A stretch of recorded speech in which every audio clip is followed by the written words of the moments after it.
யோவான் அதிகாரம் 5 வசனம் 1 முதல் 47 வரை. இவைகளுக்கு பின்பு யூதருடைய பண்டிகை ஒன்று வந்தது. அப்பொழுது இயேசு எருசலேமுக்கு போனார். எபிரேய பாஷையிலே பெதஸ்தா என்னப்பட்ட ஒரு குளம் எருசலேமில் ஆட்டு வாசலின் அருகே இருக்கிறது. அதற்கு ஜந்து மண்டபங்கள் உண்டு. அவைகளிலே குருடர், சப்பானிகள், சூம்பின உறுப்பு உடையவர்கள் முதலான வியாதிக்காரர் அநேகர் படுத்திருந்து தண்ணீர் எப்பொழுது கலங்கும் என்று காத்து கொண்டிருப்பார்கள். ஏனெனில் சில சமயங்களிலே தேவ தூதன் ஒருவன் அந்த குளத்திலே இறங்கி தண்ணீரை கலக்குவான். தண்ணீர் கலங்கின பின்பு யார் முந்தி அதில் இறங்குவானோ அவன் எப்பேற்பட்ட வியாதியஸ்தனாய் இருந்தாலும் சொஸ்தமாவான். 38 வருஷம் வியாதி கொண்டிருந்த ஒரு மனுஷன் அங்கே இருந்தான். படுத்திருந்த அவனை இயேசு கண்டு, அவன் வெகு காலமாய் வியாதிஸ்தனன் என்று அறிந்து அவனை நோக்கி, சொஸ்தமாக வேண்டுமென்று விரும்புகிறாயா என்று கேட்டார்.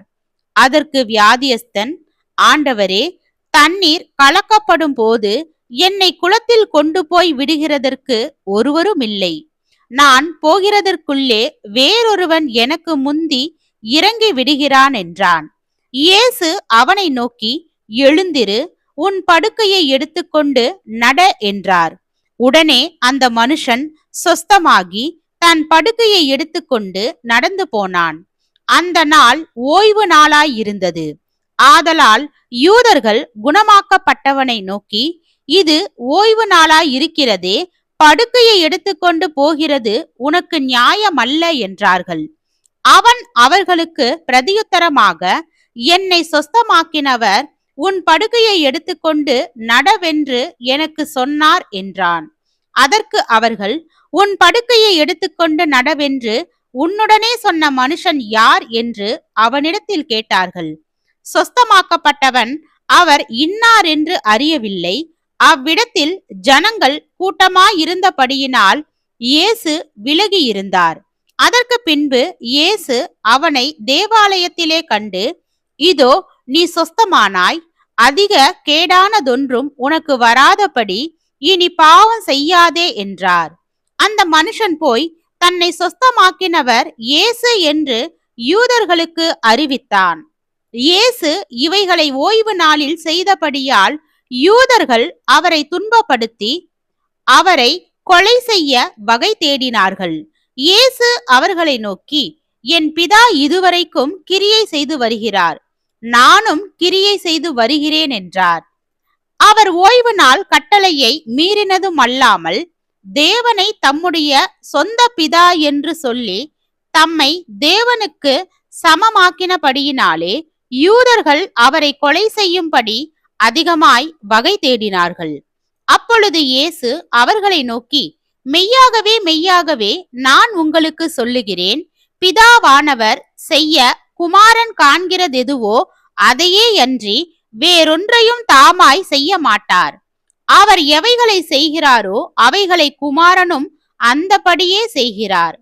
பிதாவானவர் குமாரனிடத்தில் அன்பாய் இருந்து தாம் செய்கிறவைகளை எல்லாம் அவருக்கு காண்பிக்கிறார். நீங்கள் ஆச்சரியப்படத்தக்கதாக இவைகளை பார்க்கிலும் பெரிதான கிரியைகளையும் அவருக்கு காண்பிப்பார். பிதாவானவர் மரித்தோரை எழுப்பி உயிர்ப்பிக்கிறது போல குமாரனும் தமக்கு சித்தமானவர்களை உயிர்ப்பிக்கிறார்.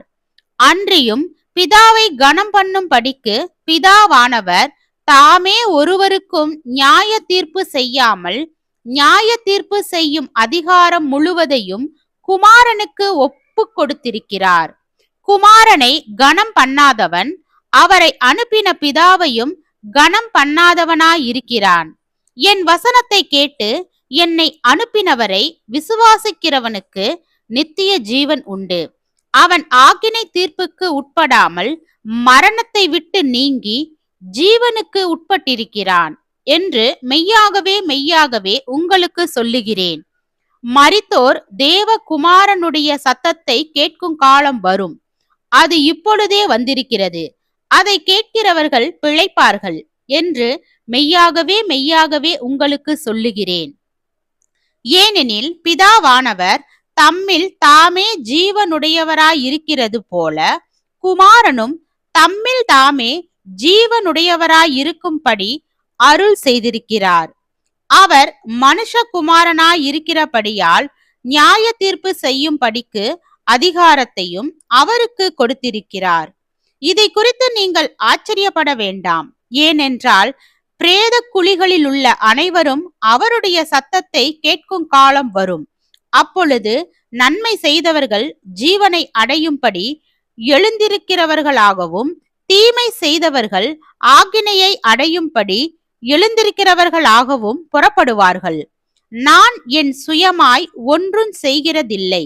நான் கேட்கிறபடியே நியாயம் தீர்க்கிறேன். எனக்கு சித்தமானதை நான் தேடாமல் என்னை அனுப்பின பிதாவுக்கு சித்தமானதையே நான் தேடுகிறபடியால் என் தீர்ப்பு நீதியாய் இருக்கிறது.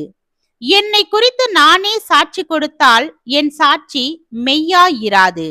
என்னை குறித்து சாட்சி கொடுக்கிறவர் வேறொருவர் இருக்கிறார். அவர் என்னை குறித்து கொடுக்கிற சாட்சி மெய்யான சாட்சி என்று அறிந்திருக்கிறேன். நீங்கள் யோவானிடத்தில் ஆள் அனுப்பி விசாரித்தீர்கள். அவன் சத்தியத்திற்கு சாட்சி கொடுத்தான். நான் ஏற்றுக்கொள்ளுகிற சாட்சி மனுஷருடைய சாட்சி அல்ல. நீங்கள் ரட்சிக்கப்படுவதற்காகவே இவைகளை சொல்லுகிறேன். அவன் எரிந்து பிரகாசிக்கிற விளக்காயிருந்தான். நீங்களும் சில காலம் அவன் வெளிச்சத்திலே களிகூர மனதாயிருந்தீர்கள். யோவானுடைய சாட்சியை பார்க்கிலும் மேன்மையான சாட்சி எனக்கு உண்டு. அது என்னவெனில், நான் நிறைவேற்றும் படிக்கு பிதாவானவர் எனக்கு கற்பித்ததும் நான் செய்து வருகிறதுமான கிரியைகளே பிதா என்னை அனுப்பினார் என்று என்னை குறித்து சாட்சி கொடுக்கிறது. என்னை அனுப்பின பிதா தாமே என்னை குறித்து சாட்சி கொடுத்திருக்கிறார். நீங்கள் ஒரு காலும் அவர் சத்தத்தை கேட்டதுமில்லை, அவர் ரூபத்தை கண்டதுமில்லை. அவர் அனுப்பினவரை நீங்கள் விசுவாசியாதபடியால் அவருடைய வசனம் உங்களில் தரித்திருக்கிறதுமில்லை. வேத வாக்கியங்களை ஆராய்ந்து பாருங்கள். அவைகளால் உங்களுக்கு நித்திய ஜீவன் உண்டென்று எண்ணுகிறீர்களே. என்னை குறித்து சாட்சி கொடுக்கிறவைகளும் அவைகளே. அப்படி இருந்தும் உங்களுக்கு ஜீவன் உண்டாகும்படி என்னிடத்தில் வர உங்களுக்கு மனதில்லை. நான் மனுஷரால் மகிமையை ஏற்றுக்கொள்ளுகிறதில்லை. உங்களில் தேவ அன்பு இல்லை என்று உங்களை அறிந்திருக்கிறேன். நான் என் பிதாவின் நாமத்தினாலே வந்திருந்தும் நீங்கள் என்னை ஏற்றுக்கொள்ளவில்லை. வேறொருவன் தன் சுய நாமத்தினாலே வந்தால் அவனை ஏற்றுக்கொள்வீர்கள். தேவனாலே மாத்திரம் வருகிற மகிமையை தேடாமல் ஒருவரால் ஒருவர் மகிமையை ஏற்றுக்கொள்ளுகிற நீங்கள் எப்படி விசுவாசிப்பீர்கள்? பிதாவினிடத்தில் நான் உங்கள் மேல் குற்றஞ்சாட்டுவேன் என்று நினையாதிருங்கள். நீங்கள் நம்புகிற மோசேயே உங்கள் மேல் குற்றஞ்சாட்டுவான். நீங்கள் மோசேயை விசுவாசித்தீர்களானால் என்னையும் விசுவாசிப்பீர்கள். அவன் என்னை குறித்து எழுதியிருக்கிறானே.